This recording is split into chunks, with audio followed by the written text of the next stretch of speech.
So I'm making this video right now, hopefully to give you guys a little bit of insight and inspiration on how I got started. Kato on the track, beer. What's up, guys? So I've been making a lot of posts recently on my Twitter and my Instagram page just about how I got started in my music career early on in my 20s when I was still working a day job, and how I made that leap into doing music full-time when I still had a 9-to-5 job. I think a lot of you are curious about it because you're probably in the same position right now where you're thinking about, okay, how do I take my music career to the next level? You know, maybe you want to quit your job to try and make that same leap that I did. So when I made that leap in 2013, I was this young 25, 26-year-old kid, and you know, all I could see myself doing was making music. So I knew that's what I wanted to do, and so, you know, at the time I had nothing but ambition, and I was willing to put in the work and the sacrifices, whatever it took to make that happen. I tried to quit my job previously, and I failed. You know, I wasn't able to do it successfully. I gave in. So I had to go back to getting a regular job just to pay my bills.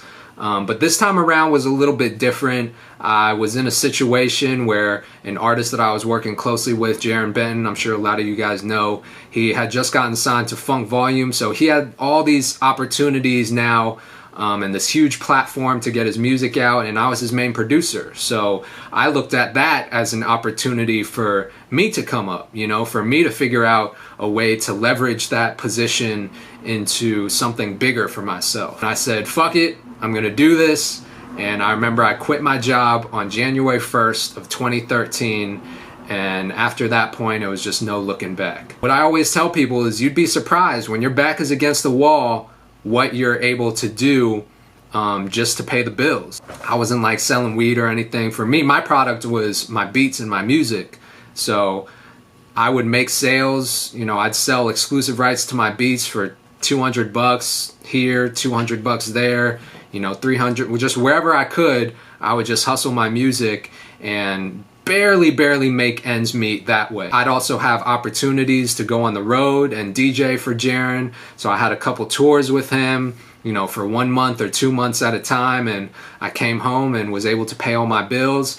But then it was always like, you know, what's next? I had to keep finding out ways to hustle, but the key was that with every opportunity that came, I was able to learn from that and compound all of my experience to eventually being able to make it into a sustainable business. So I think that's really the key that a lot of you watching this right now should take away, is that that opportunity allowed me to focus every single minute of my day, every single day, to my music career, which is much different from being able to just focus a couple hours a day on your music career. So in terms of like how I was actually able to live from day to day, one of the first things I did was I found myself a cheap place to live.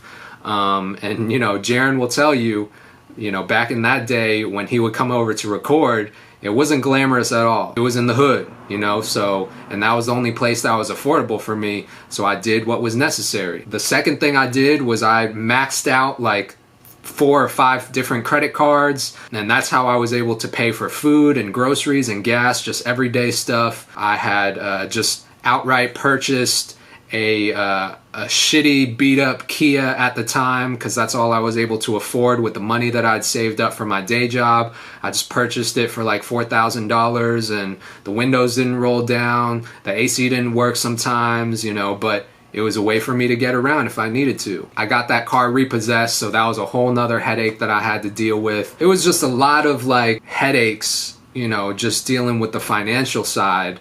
But I'm lucky that I didn't have any bigger responsibilities on my plate, like a family I had to feed, or, you know, kids that I had to take care of. So I encourage everyone, if you're watching this right now and you are under 30 years old, make that jump as soon as possible.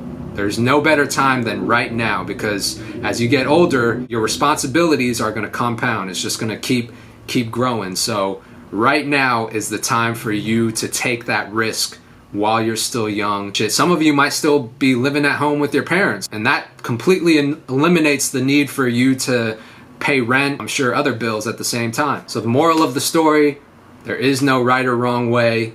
There is no perfect time to do it. You have to take that leap of faith, work really, really hard, challenge yourself, learn something new every single day, continue focusing on your music or whatever it is that you're doing, and eventually you will figure out a way to make it work. If you're interested in learning more about the music business, whether you're an artist or a producer, I have an online mentorship program. It's very affordable for all artists at all levels. So if you're one of those artists that are wanting to make that jump and you're balling on a budget, Music Entrepreneur Club, Beat Club is for you. The link is in the description. Click on it, check it out. Hopefully I'll talk to you soon. Peace.